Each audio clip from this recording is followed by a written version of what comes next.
Hey everybody, hope you are doing well and continuing our coverage today in the Bryan Kohberger case. Of course, Tyler Feller is continuing his coverage on Bryan Kohberger, right? How we doing, guys? Hope everybody's doing well.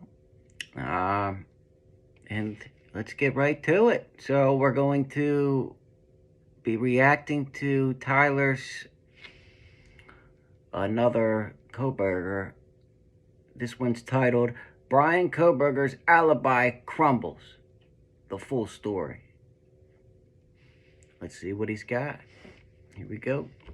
Interesting information that I want to share with you involving his school security guard records, where he was an employee for 5 years, released some commentary around that. And then I found this article from Fox 10. I think it's kind of a fake news headline. I'd love to know your perspective on it, talking about Bryan Kohberger having an alibi. It's just basically one sentence. There's nothing subsequently after that. And then I want to take a look at the alleged travels of Bryan Kohberger on the morning of November 13th, according to those cell phone ping records, and just try to piece together what is truth, what is fact, what is fiction. And I know, man, everybody's been over these cell phone records thousands of times already, Tyler. But let's keep going. Certainly that's impossible for us to know until we have all the information that's going to be available at trial. But law and crime. And real quick, I looked at all his videos, right? So all of them were Kohberger until the very last one, which was about something else. I forget off the top of my head. But it got, I think, like 1,000 views. And then all the Kohberger ones are getting at least 15,000 views. So I see why he keeps doing the Kohberger thing, but he's not giving us anything new, you know?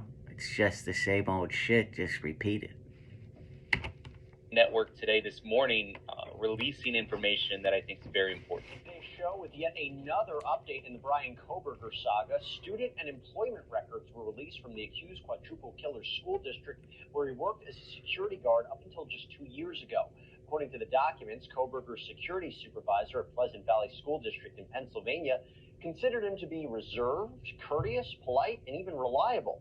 Kohberger graduated from that same district in 2013.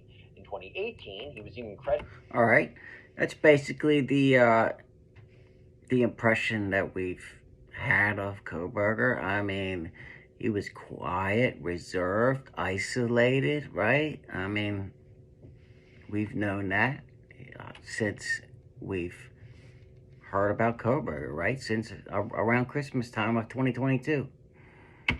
Credited with helping save the life of a staff member having a medical emergency. I would like to know the gender of that staff member just out of curiosity, but that's certainly surprising news. As part of the job, Kohberger would report unarmed to the district to work 8-hour security shifts on the weekend, making sure all school buildings were locked and in working order. Records. I mean, why do you? I'm curious on why he wants to know the gender. Somebody, his coworker was dying, right? He saved their life. I mean, I guess if it was a woman, what is he saying that maybe Bryan caused that and then stepped in to be the hero? Is that where Tyler's going? Someone put in the comments, what do you think Tyler means by I want to know the gender of that employee? Show that he resigned from the position in 2021 after working there for 5 years. Kohberger wrote in his resignation letter that he decided to leave, quote, freely and voluntarily after considering his options. Since Kohberger's arrest, Kohberger's alma mater, DeSales University, released a statement, but his Pennsylvania school district has remained silent. All of their requested records were from a court-ordered subpoena, but it's unclear whether the prosecution or the defense requested them. This all due to a gag order that has been put in place by the judge. So, Bryan, why would either side want these high school records? They're almost a decade old. I think that's a great point. It's like, hey, does his high school transcripts make a difference in this case or not? And then I'm curious what you guys think. Is the prosecution trying to get the information from high school, or is the defense trying to get the information from high school? Which side do you guys think it's going to help? I don't think it's going to help either side. I mean, to be honest with you, right? I mean, the only thing that's going to matter when this goes to trial is whether Kohberger,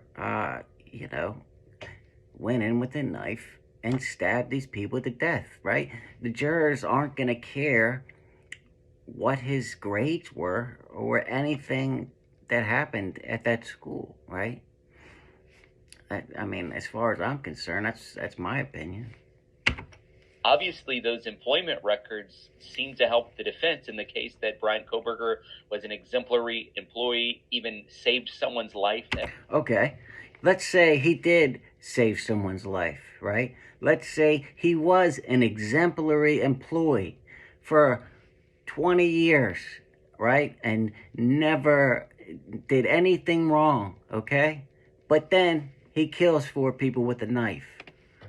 Does that matter? Does the past 20 years of him being an exemplary employee matter at all? Does it? I don't think so. At one point, it points towards the similar rhetoric that we heard from one of his professors at DeSales University, who said she's only wrote 2 recommendations for PhD programs out of all the students she's ever had, and spoke extremely highly of Bryan Kohberger and his academic success. So, Jesse, they're either going to be... Yeah, but what are you getting at with that, Tyler? Who cares, right? I mean, he allegedly stabbed 4 people to death, right? Now, let's say if Kohberger does somehow get off of this and is innocent, then of course that 20 years of him being a perfect whatever and saving someone's life, that would matter, right? Because then Kohberger has been an exemplary human being for his whole life, right? But once you kill 4 people with a knife, that goes out the window, right? Same thing with a pedophile, right? You can be great your whole life, but then when you're 60 and you decide that you want to do something to a little child, then none of that matters, right? At least in my view. A window into who Kohberger is and was, if it's the prosecution saying, hey, look, he was quiet and reserved, and he was exactly what we would think the type of person, or they may even go even further, the type of animal would do this type of quadruple murder. Yeah, I would think that the prosecution would want that information, like, oh yeah, he was quiet, he was reserved, he was the type of person that would commit this, right?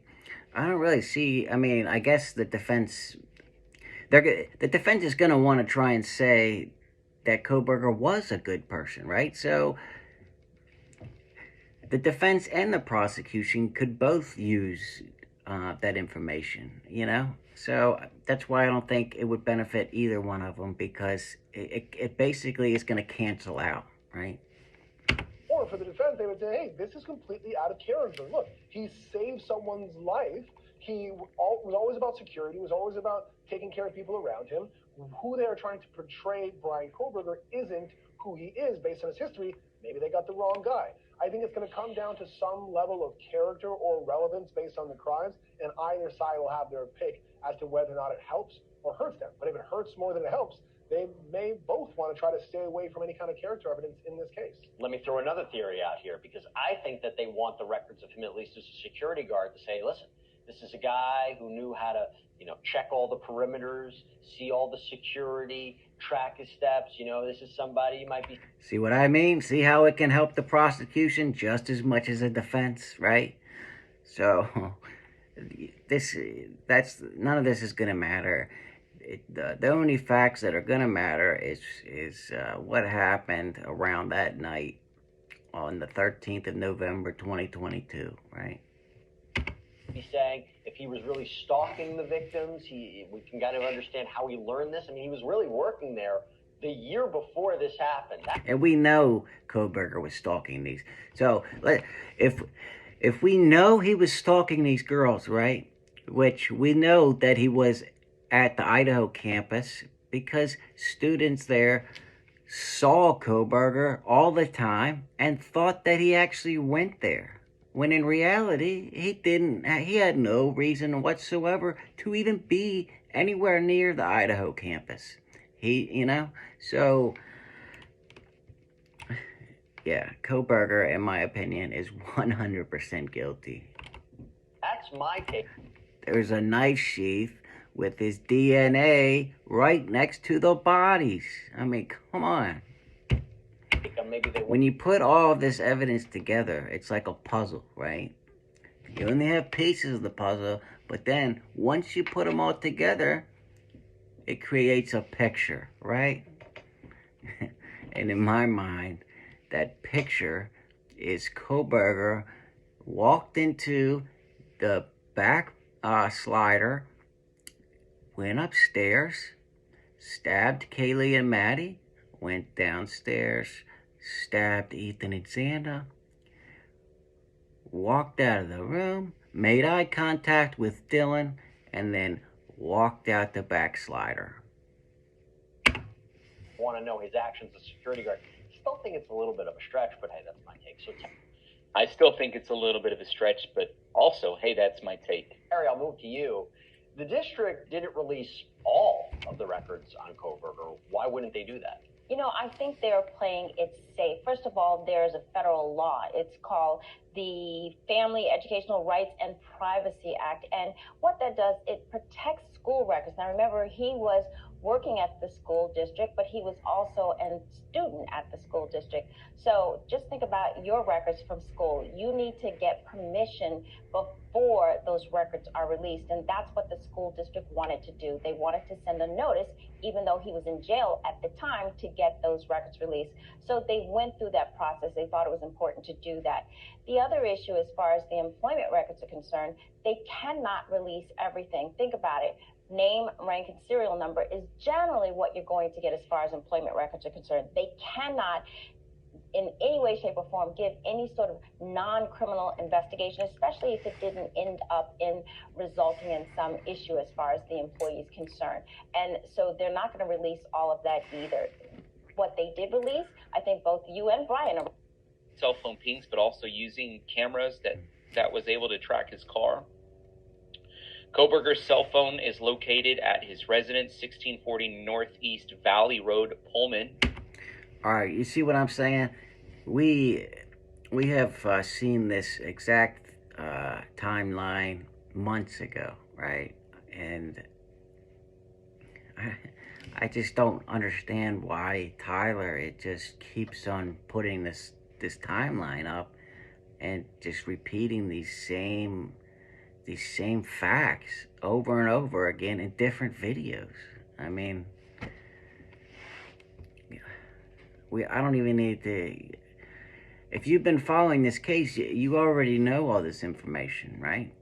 I mean, if you haven't seen these cell phones, then go back to some of my other videos and watch them. Let me see if he's got anything else. I mean, he was all over the map. And I think that this map is probably the most accurate. And I couldn't imagine Bryan Kohberger having an alibi. I think that was a fake headline, and they need to come out and correct it, because they can't just say something like that so people click on the article. But that's that, guys. Yeah, that's that. Yeah. I don't know. Tyler's doing his own thing, whatever. But yeah, so that's my take on all this. Let me know what you guys think in the comments. Until next time, True Crime King, out.